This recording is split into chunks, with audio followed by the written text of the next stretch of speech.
Yan was an ancient Chinese state during the Zhou dynasty. Its capital was Ji. During the Warring States period, the court was also moved to another capital at Xiadu at times. The history of Yan began in the western Zhou in the early 1st millennium BCE. After the authority of the Zhou king declined during the spring and autumn period in the 8th century BCE, Yan survived and became one of the strongest states in China. During the Warring States period from the 5th to 3rd centuries BCE, Yan was one of the last states to be conquered by the armies of Qin Shi. Yan fell in 222 BCE, the year before the declaration of the Qin Empire. Yan experienced a brief period of independence after the collapse of the Qin dynasty in 207 BCE, but it was eventually absorbed by the victorious Han. History. According to Sima Qian's records of the Grand Historian, King Wu of Zhou deposed King Zhou of Shang at the Battle of Muya, c.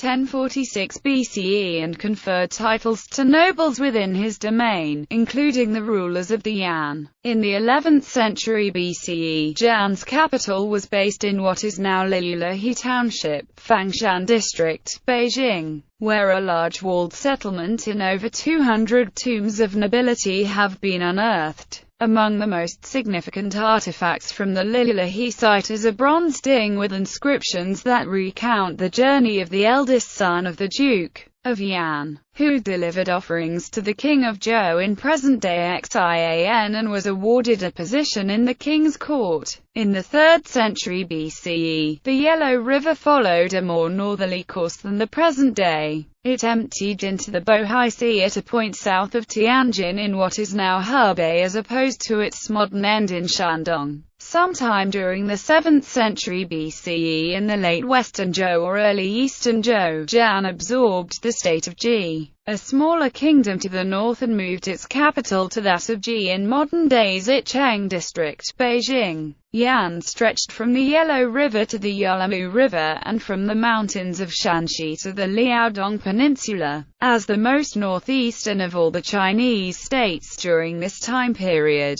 Yan faced incursions from steppe nomads and built great walls in southern Liaoning. To the south, the bordering states of Zhou and Qi were Yan's main rivals. The mountainous border in the west between Zhou and Yan became the area in which their armies often clashed. Despite this, the war between Zhou and Yan usually dragged on into a stalemate, requiring the help of other kingdoms to conclude. In the late 4th century, General Qin Kai invaded and defeated Gozhouzian, thus conquering the Liaodong Peninsula. The strongest opposition came from the Qi, one of the strongest states in China. In 314 BCE, taking advantage of a succession crisis within Yan, Qi invaded and in a little over several months practically conquered the country. However, due to the misconduct of Qi troops during the conquest of Yan, a revolt eventually drove them away and the borders of Yan were restored. Yan's new king, King Zhou of Yan, then plotted with the states of Zhou, Qin, Han and Wei for a joint expedition against Qi. Led by the brilliant tactician Yu Yi, it was highly successful, and within a year most of Qi's 70 walled cities had fallen, with the exception of Zimu and Lu.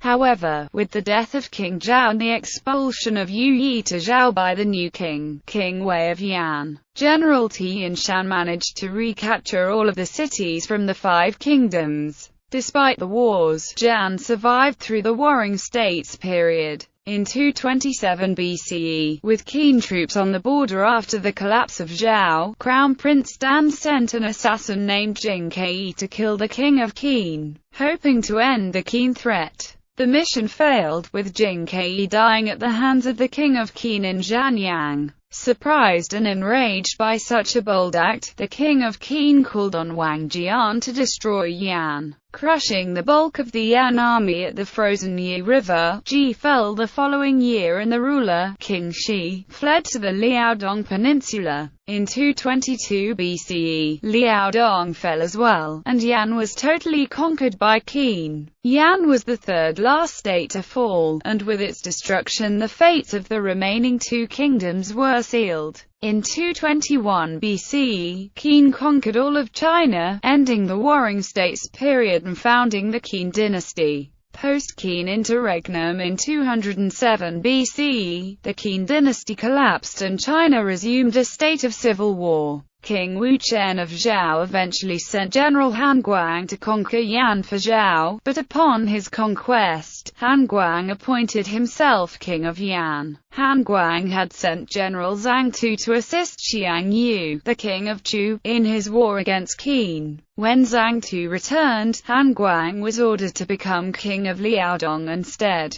When Han Guang refused, Zhang Tu killed him and declared himself king of both Yan and Liaodong. Zhang Tu submitted Yan to the Han dynasty during the war between Han and Chu in order to keep his title, but once the war was finished he revolted. Liu Bang sent Fang Kuai and Zhou Bo to put down the rebellion, and they captured and executed Zhang Tu. Liu Wan became the new king of Yan and reigned there for most of Liu Bang's life until he failed to meet a summons to the imperial court due to illness. He fled to the Zhou to avoid being executed. Yan then came under direct control of the Han dynasty. Yan in astronomy. Yan is represented by the star Zeta Capricorni in the 12 states asterism, part of the lunar mansion, girl, in the black tortoise symbol. Yan is also represented by the star Nu Ophiuchi in the left wall asterism in the heavenly market enclosure. Culture and society. Before Qin unified China, each state had its own customs and culture. According to the Yugong or Tribute of Yu, composed in the 4th or 5th century BC and included in the Book of Documents, there were 9 distinct cultural regions of China, which are described in detail in this book.